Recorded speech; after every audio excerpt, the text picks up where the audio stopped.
All right, guys, so on the Rotax Scarab, this one's a supercharged Rotax.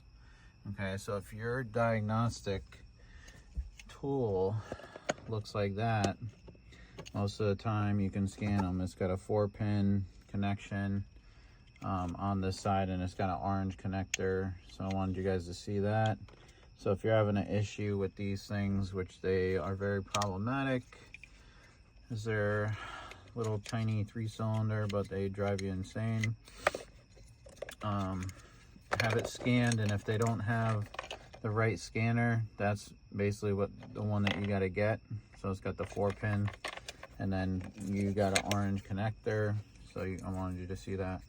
So it depends on, because they're all different. The newer ones will have this style, and some of the other ones will not. So the older ones will not have that.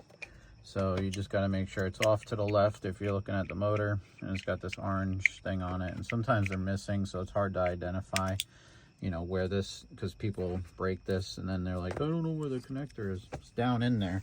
It's on the harness. So most of the time they're sitting like that. You got to grab it, you know, plug it in, scan it. And most of the dealers, I'm probably one of the only ones that invest in scanners. And, you know, I mean, it costs a lot of money to have all these different, you see me working on all these different models, but it costs quite a bit of money to just, you know, if you just say, call me and say, I just need a scan. Well, guess what? It's never just that. Okay. Especially with these engines.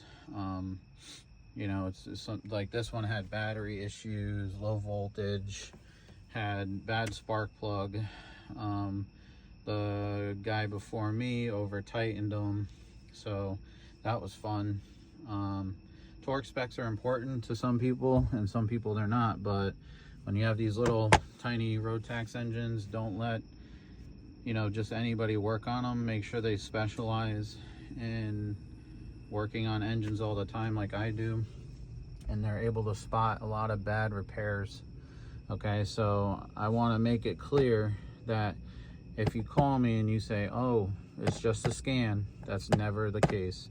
The check engine light's on for a reason. Somebody did something, or the O2 sensors are going out because those are submersed in water sometimes.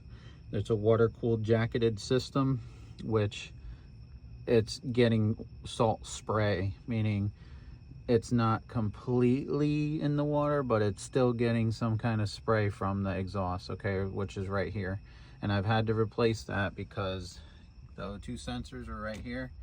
You can see how rusted some of those get. And this piece right here alone is over $1,000, okay, just this alone. And then you're talking sensors, and they get stuck in there from the salt and you can't get them out. And that's the reason why some of these repairs go south, and you always think the boat mechanic is driving you insane. Well, the salt water drives me insane, which is going to hurt your pocketbook. So that's 99% of it. And that's why I just wanted to show you on some of these newer engines, the diagnostic plugs onto the left, okay, on the supercharged models. Okay, so anything maybe, you know, 2016 and up, most of those are going to have some kind of way to scan it, and not everybody has the scanners. They're going to tell you they do, and they're going to hope to hit the negative off the battery. That doesn't always work. It'll come back. Okay, so make sure you're talking to people that are certified, and there's a reason why I say that. I'm out.